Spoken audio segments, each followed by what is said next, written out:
Welcome, everyone. Thank you so much for joining us today. I'm Miriam May. I'm the CEO of the Friends of the AlBireh Institute. I'm delighted to be able to bring you Dr. Tareq Abu-Hamid, who will do a mini class on climate change and some of the initiatives and ways in which the AlBireh Institute is working on this issue. Tareq is a native of East Jerusalem and has all his degrees in chemical engineering, including a PhD, which he got in Turkey. He did 2 postdocs, one in the University of Minnesota and one at the Weizmann Institute in Israel. And he also has a master's of public policy from Hebrew University because the degrees he had were insufficient. Had to have another one. I know that syndrome. In 2008, he established the Center for Renewable Energy at the AlBireh Institute, and he left the Institute in 2013 to become the Israeli Ministry of Science's Deputy Chief Scientist, and then acting Chief Scientist, at the time the highest ranking Palestinian in the Israeli government. He returned to the AlBireh Institute in 2016 as Director of the Renewable Energy Initiative, as well as academic director. And after an intense and broad selection process, he was selected to succeed David Lair as Executive Director of the AlBireh Institute and began that work this summer. We are delighted to have him in that role. We are delighted to have him with you today. Thank you, Tareq, and good evening for those of you in the Middle East, and good morning, afternoon, or whatever it is for those of us in North America. Take it away. Thank you, Miriam, for the introduction, and thank you everyone for joining us today. In the next 20 minutes, I'll talk about the climate change as a catalyst for regional cooperation. Climate change is one of the major threats that facing our humanity today. It's caused mainly because of the way we live our lives. If we think about our daily lives, we consume electricity, we consume fossil fuels almost every second. These fossil fuels serve us for electricity production, for the transportation, for our domestic energy consumption, for heating, for cooling. Our commercial sector also consumes fossil fuels. And when we consume these fossil fuels, we produce a huge amount of carbon dioxide emissions. And carbon dioxide is a greenhouse gas emission that causes a global warming. I will start my presentation just showing you the carbon dioxide emissions, an animation that shows the carbon dioxide emissions in our globe. In the right-hand side, you will see the carbon dioxide emissions increase during the years. And also in the left-hand graph, you will see the carbon dioxide emissions around the globe, southern and northern to the equator. Carbon dioxide emissions is the major production of the fossil fuels that we consume today. Almost 70% of the world energy resources come from fossil fuels like coal, natural gas, and oil. Are we supposed to be seeing a graph? Because we're not. What? It just says CO2 emissions. Okay. Do you see it now? Yes, we do. now we see it. Okay, wonderful. Okay, so this is the global carbon dioxide emissions around the world. In the left-hand side, we see the carbon dioxide emissions, the red line that goes up and down between seasons, and it increases by the years, as I said, as a result of our carbon dioxide production from the consumption of fossil fuels.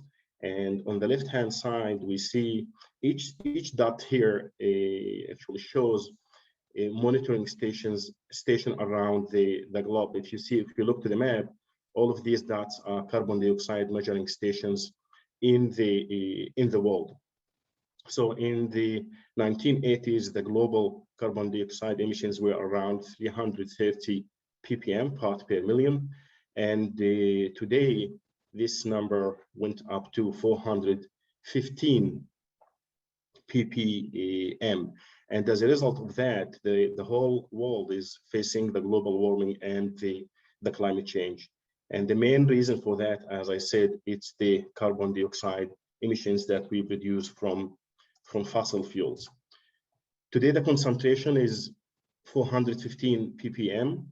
It increases like by 3 ppm every year. The population is growing, the development is growing, and as a result of that, the carbon dioxide emissions are growing and increasing exponentially. And the result of that, we face the global warming and the climate change. The Middle East and the North Africa, the region that we live in, has been experiencing almost continuous drought since the 1990s, the most severe dry spell in 900 years, according to the NASA. And also here, if we look to the global average surface temperatures, we see that the expectation by like almost in 100 years, the increase in the surface temperature will be up to 3 centigrades. I want you to look to this animation to the red color. The red color means the temperature, the surface temperature increase on our globe. Pay attention to the Middle East. It will become much more red compared to other countries around the world. So we produce a lot of carbon dioxide emissions, and as a result of that, we have this global warming and increase in the surface temperature on Earth. Why is the Middle East so vulnerable to climate change?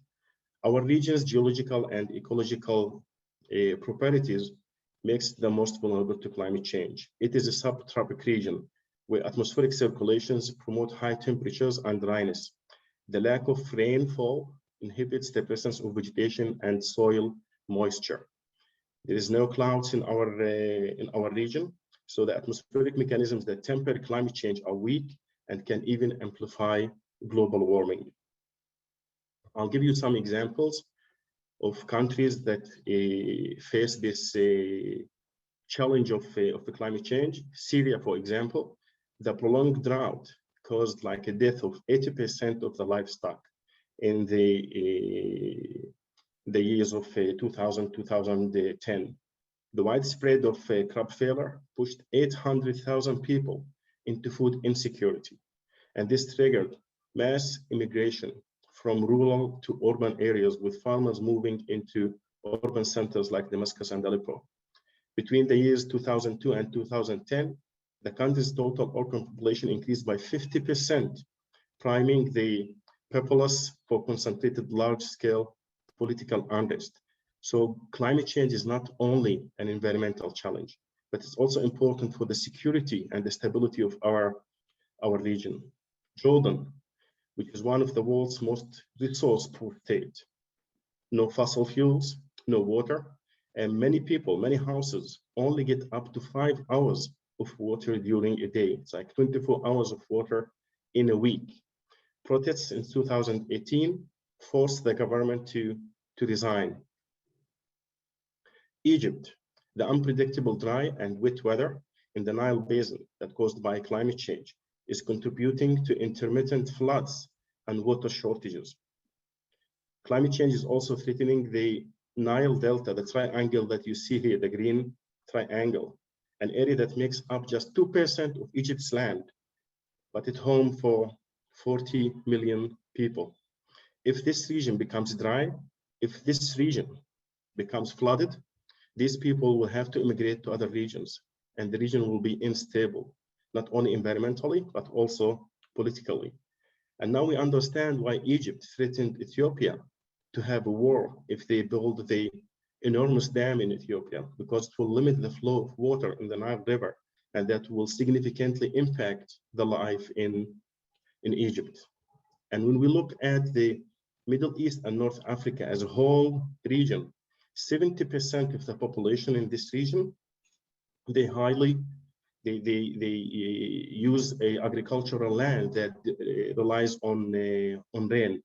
This sector, the agricultural sector, is vulnerable to fluctuations in temperature and rainfall as a result of the climate change.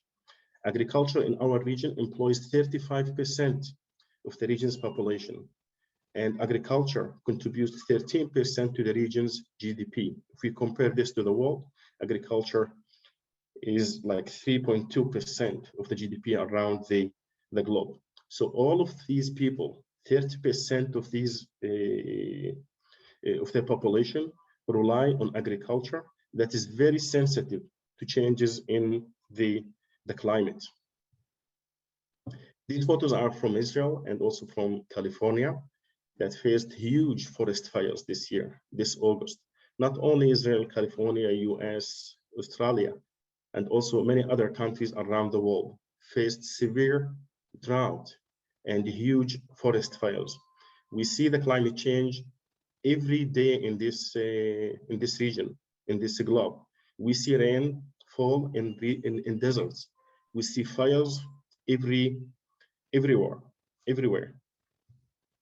And at the AlBireh Institute, where we bring Palestinian, Jordanian, and Israeli students together to cooperatively solve our region's environmental problem, we provide the region with the leaders who will have the skills to cope with the climate change threat that will face our region. The AlBireh Institute is located in the Arabah Desert, southern Israel. It's exactly in the border between Jordan and Israel. Here you can see it in the map.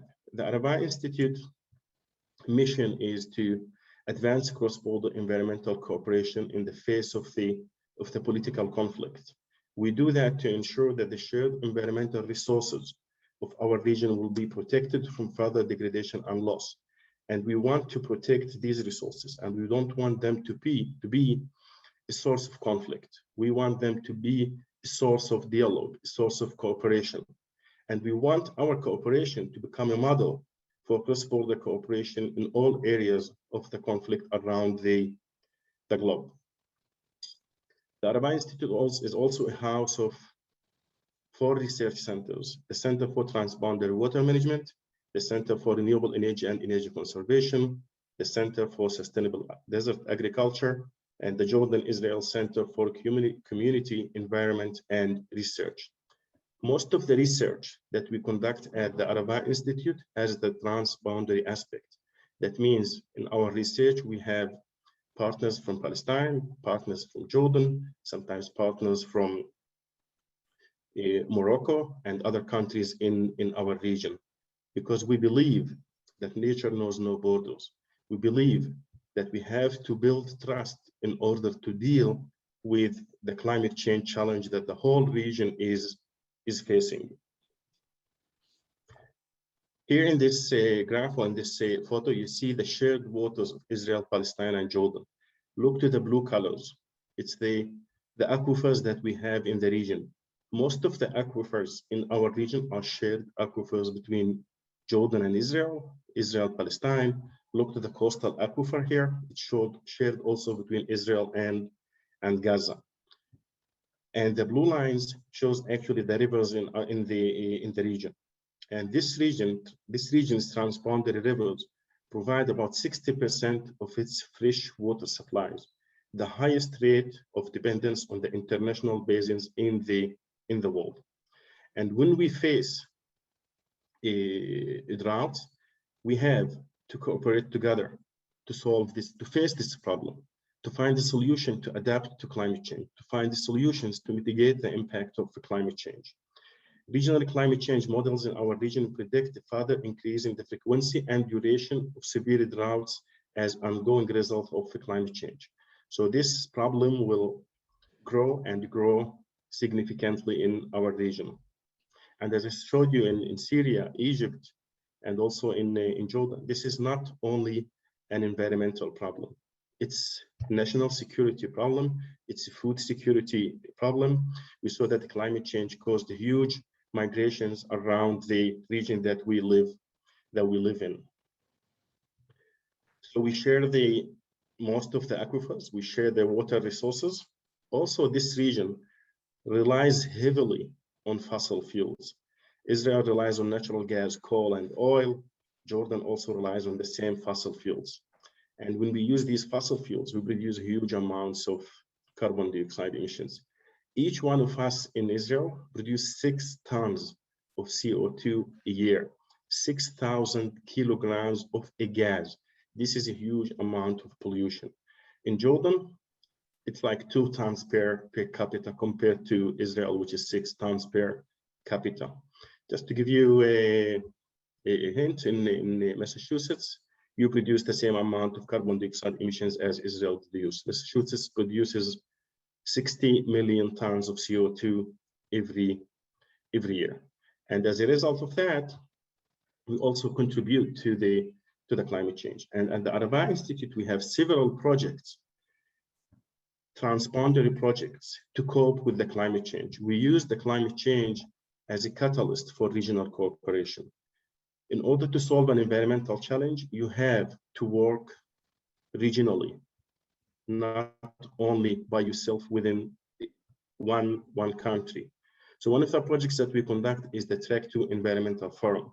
This forum promotes environmental agreements between the countries in our region to improve lives, protect the environment, and support resolution of the sustainable resolution of the conflict. And we do this work with equal partnership with our Palestinian and Jordanian partners to promote on-ground projects, to catalyze positive change on the ground and in the political arena.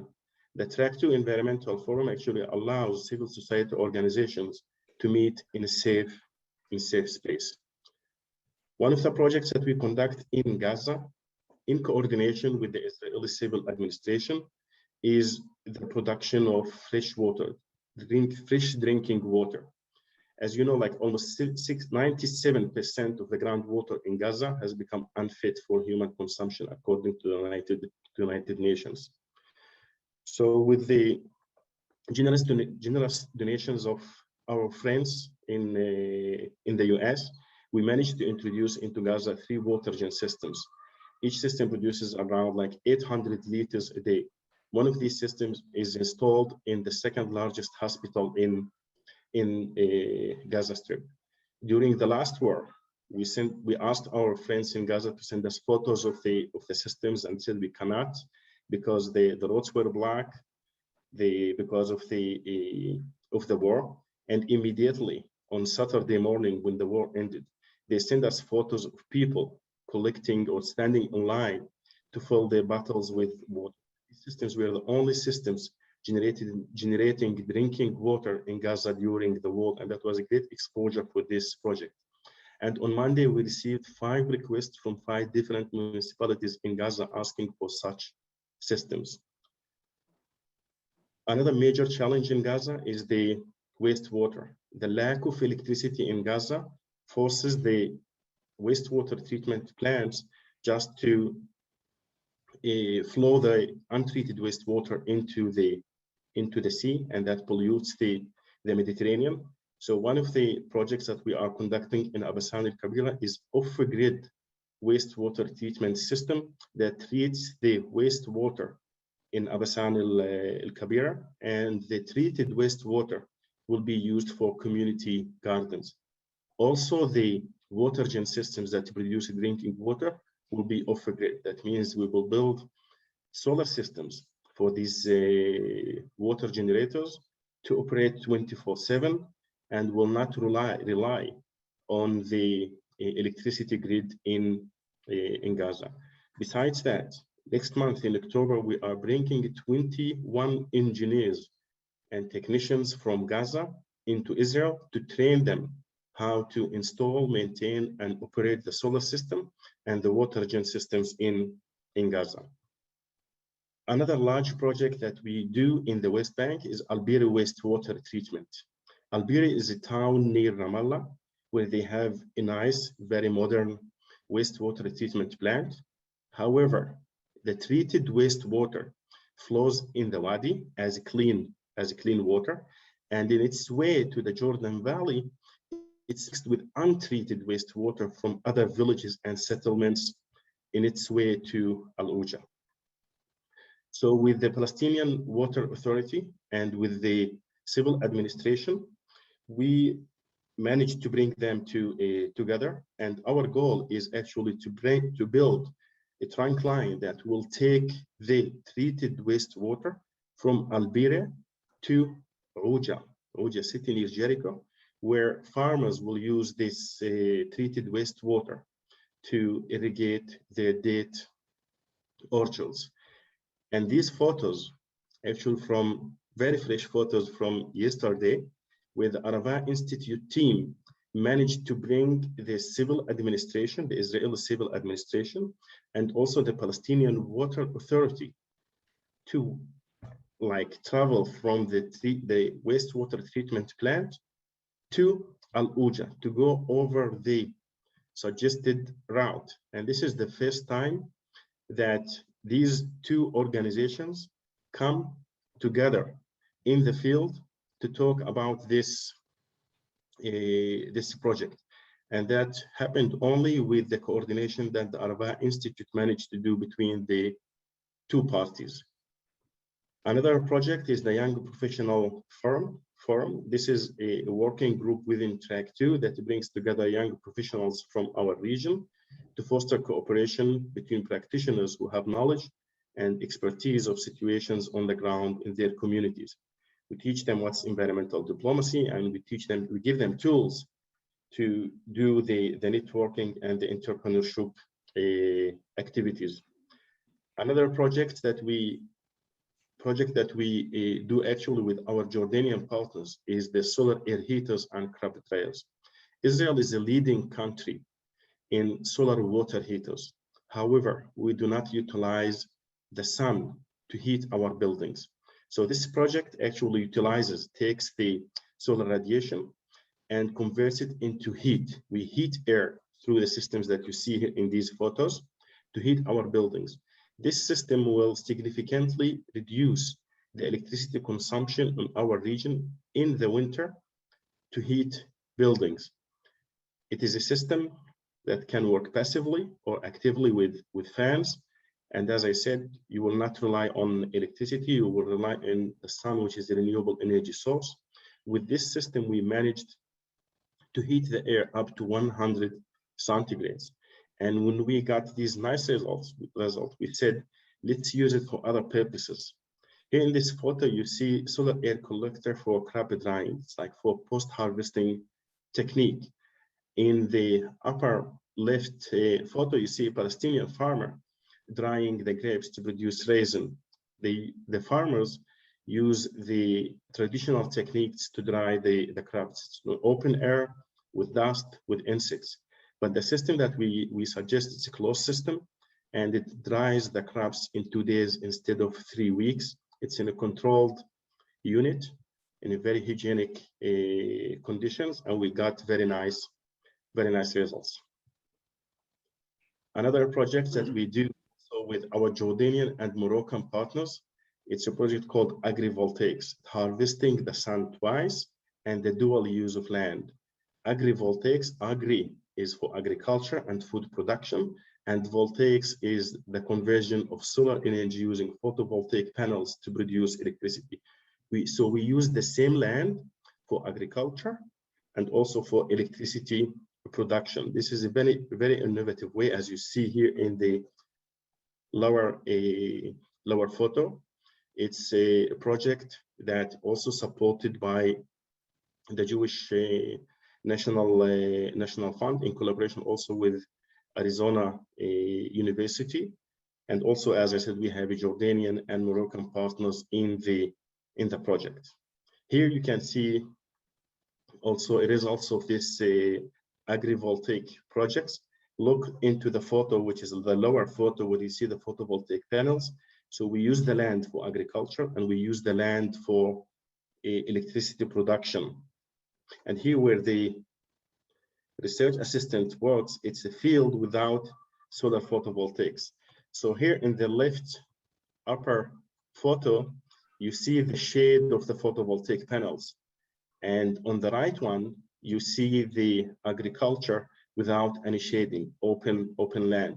And when we compare the plants, actually we see that the plants who actually have some shade from the photovoltaic panels, they actually grow better, or at least there's a difference on the growth of the plantation. And this is a good result that shows you can use the land both for agriculture to produce food and also for photovoltaic.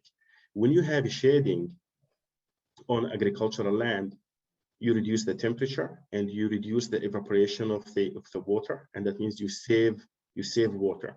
And because you have plantation and you have water, also the temperature of the photovoltaic panels go down, and that increases the performance of the photovoltaic panels. And this is a win-win situation for the use of land for a food and electricity production. And this project is excellent for a country like Israel, where you have a limited amount of land, and we have a huge agricultural land also in the Araba, where we can use it for food production and for electricity production. And here, I see. yeah. Just we need to leave a little time for questions. So Yes. Okay. And this is my last. Beautiful. Yeah, my last slide. And it's really important to express that no single country alone can solve the climate change challenge, no matter how well prepared itself. No country can insulate itself from these global changes and climate change induced stresses that ripple across the region. The COVID-19 pandemic showed us that the global cooperation is the only solution to deal with global challenges. We have, and we saw like huge and vast amount of immigration in our region because of the climate change. And all of these things actually proves to us that nature knows no borders, and regional cooperation to deal with the global threats is essential to succeed. Thank you. Thank you, Tareq, and thank you all for joining us. We had some interesting questions. I want to start with one about, do we have or shall we have a center for climate change? I think I know part of the answer. It's something that Tareq and I have been talking about, and also about the funding of it. So, which is always on my mind, and also, of course, on his. But renewable climate change is definitely an area where we are, yes, having a distinct center makes sense, but also it influences everything we do. When someone asks us, well, what are you doing on climate change? We say, well, we're doing, everything is climate change, because the environment and climate change are so interwoven at this point. It's very hard to pull them apart. But Tareq, do you want to talk about the Climate Change and Adaptation Center in our Oxford work? Yeah, actually, this is one of my priorities, is the Climate Change Center. Most of the work that we do in our research centers are related to climate change, adaptation, and mitigation, but we want to put all of our research centers under one department that's called climate change. And through Track 2 Environmental Forum, actually, we cooperate and we work very closely with the Oxford University on building models that predict the water, energy, food nexus in our region. How will the energy consumption look like in 2040, 2060? How the energy resources, both fossil fuels and renewable energy, will look like in the future. And these models and these researchers will help actually decision makers to design policies to cope with the climate change. Great. Yara asked a question about articles on different things. I think we'll have to take that one offline, because she has a long list of things she's interested in. Do we have an idea of when the world will run out of fossil fuels? There are 10 billion of us. But we're also using fossil fuels at a high clip. I don't know, that may be something that's,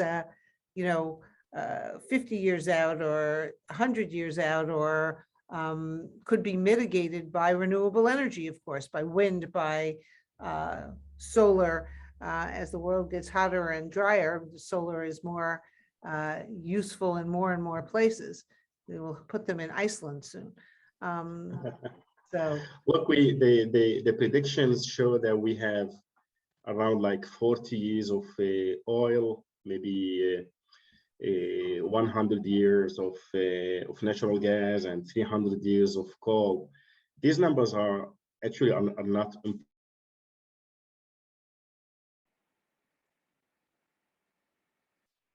Oh, Tareq, we lost you. Yes, David, I can answer that question. That's the Oxford Martin School. Thank you for asking. We've lost Tareq. I don't know if he knows we've lost him, but he is definitely frozen. All right, well, if Tareq doesn't return, we're gonna just say bye-bye.